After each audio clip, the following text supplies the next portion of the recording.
Bonjour à tous, ravi de vous retrouver comme tous les samedis ou presque pour les news moto de la semaine. Bon, vous l'avez peut-être remarqué, Eric n'est pas là, il est un petit peu en vrac. Il passe son temps avec un certain Jacob depuis 2 jours. Je vous cache pas qu'il a un petit peu de mal. Donc c'est moi qui m'y colle parce que il y a quand même pas mal de jolies choses à vous montrer aujourd'hui. Mais lui, il peut pas le faire de façon visible. C'est un peu compliqué. Enfin, quand je vous dis joli, c'est à vous de me le dire d'ailleurs. Disons que j'ai des news intéressantes pour vous cette semaine. On va parler notamment de KTM, de BMW, mais aussi, vous l'avez peut-être vu sur la vignette de la vidéo, de MASH, entre autres choses. Alors, si vous en êtes d'accord, c'est parti.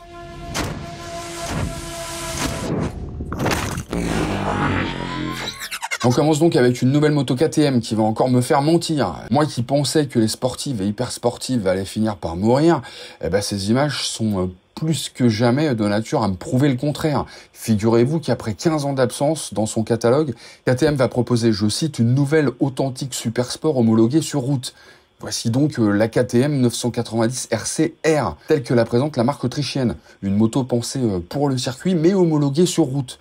Pour vous donner une idée des performances attendues, avant même d'être proposée en concession, KTM va en engager lors de certaines courses européennes en tant que wildcard, c'est-à-dire sans chercher à gagner des championnats particulièrement. Disons que c'est à valeur de test, quoi. Alors, qu'a-t-on là, parce que c'est quand même la bonne question. Ce que beaucoup attendent depuis le lancement de la 990 Duke, les amis, à savoir une super sport qui hérite du dernier LC8C, histoire d'offrir une alternative à l'hyper exclusive RC8C, un peu cher, quoi. Et voilà donc le proto de la 990 RCR, doté du twin de 947 cm3, revu et corrigé pour l'occasion, pour atteindre donc les 128 chevaux et 103 Nm de couple. Côté transmission, elle héritera d'un shifter qui pourra être inversé, histoire d'avoir la première en haut et les 5 autres vitesses en bas. Ça c'est racing les gars, ou alors je m'y connais pas. Quant à la partie cycle, elle évolue sur certains points, mais pas sur d'autres, par rapport au Roadster je veux dire. Donc on retrouvera les suspensions W-Apex de la Duke, réglable à donf et tout, bon vous connaissez. En même temps je sais pas trop pourquoi ils auraient changé, on est déjà sur du très lourd avec le Roadster. Mais côté cadre, alors il a été modifié pour accroître le poids sur la roue avant, évidemment, et le sous-cadre est en alliage d'aluminium. Ça allège encore un petit peu l'arrière et donc ça renforce évidemment le poids sur l'avant, vous imaginez bien. En termes de position de conduite, KTM assure que les modifications ergonomiques nécessaires à un usage sportif n'ont pas été exagérées afin de soulager l'appui sur les poignets. Ils sont sympas, ils sont prévenants quand même sur ce coup-là chez KTM. Ça m'étonne un peu parce qu'ils sont quand même un peu ready-to-race, si vous voyez ce que je veux dire. Les repose-pieds sont réglables. Il ne vous aura pas échappé que le proto est équipé d'une ligne à Krapovic. Mais pour le moment, rien ne dit que ce ne sera pas réservé à la version hardcore de la moto. Une version qui serait baptisée RC Track. Une 990 RC, je cite encore, fabriquée par KTM dans son usine autrichienne. Les modifications suppriment les éléments essentiels de la réglementation routière, intègrent des composants de protection, peaufinent les réglages, personnalisent davantage et révisent le carénage, et la dote d'un système d'échappement complet. Alors peut-être que ça sera juste un silencieux sur la version traditionnelle, et puis toute la ligne sur la RC Track. Pour l'instant, on ne sait pas. Pour la dispo, en revanche, alors on parle de 2025, et pour le prix, cher. Voilà, dès que j'en sais plus, évidemment, je reviens vers vous. Sinon, dans le genre un petit peu dingue, il y a le chinois Great Wall Motor qui va probablement se lancer dans la moto. Alors attention, GWM, c'est un monstre qui regroupe 4 marques de voitures en Chine. Great Wall, Haval, Aura, c'est les électriques, et Tank, c'est des gros SUV hyper luxueux. Et là, donc, il y a Mufeng qui se dit, tiens, et si on faisait des bécanes? Là-dessus, t'as Wang Junli qui se dit, why not, après tout. Et Ying Yue, lui, il se dit, ok, top, là, on y va.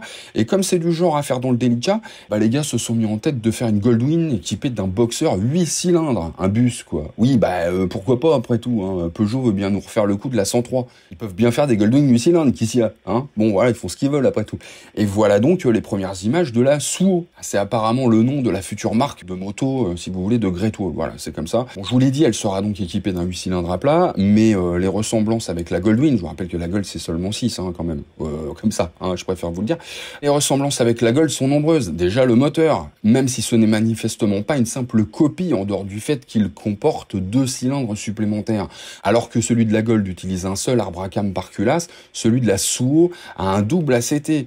Et s'il semblerait bien qu'elle soit aussi dotée d'une transmission automatique, la boîte de vitesse à double embrayage serait une solution maison.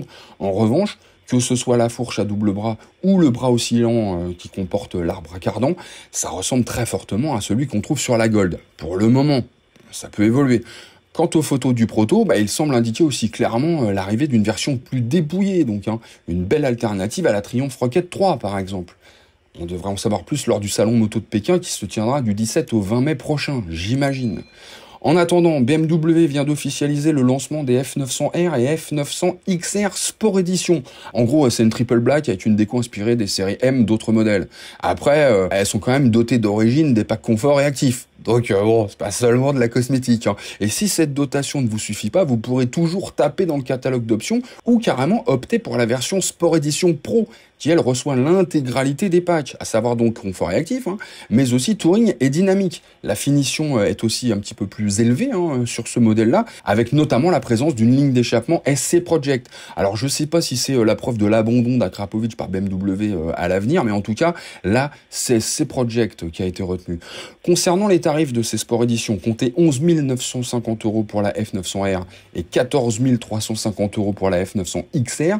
Et pour les Sport Edition Pro, là, ça monte à 13 950 pour le Roadster et 16 250 pour le Touring. Ah oui, ça pique un petit peu. Ah, ça, je te cache pas que là, va falloir aller voir son bourtier, et rapidement. Et pour finir, Mash pourrait bien nous faire le coup du néo-rétro, avec un Roadster de 750 cm3 qui semble être le rejeton caché d'une Suzuki Katana et d'une Honda CB650R. Si vous ne le saviez pas encore, Mash et le chinois Shinrei entretiennent des liens très étroits depuis des années. Et donc cette moto, vous l'avez peut-être déjà vue puisqu'elle proviendrait directement du catalogue Shinrei. En Chine, c'est une Jedi FR 750. Alors c'est peut-être pas Jedi, mais bon, moi je trouve ça marrant de dire Jedi. J'ai entendu dire que c'était Jedi, mais bon, Jedi c'est naze.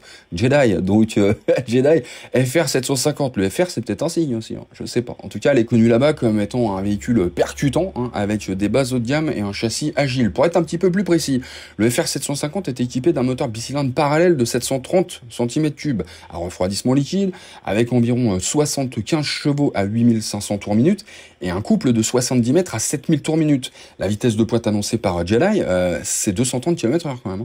À l'avant, ça repose sur une fourche inversée réglable et à l'arrière, c'est pareil, c'est un mono-amortisseur réglable. Et la bestiole s'arrête gentiment avec des étriers de frein Brembo à l'avant.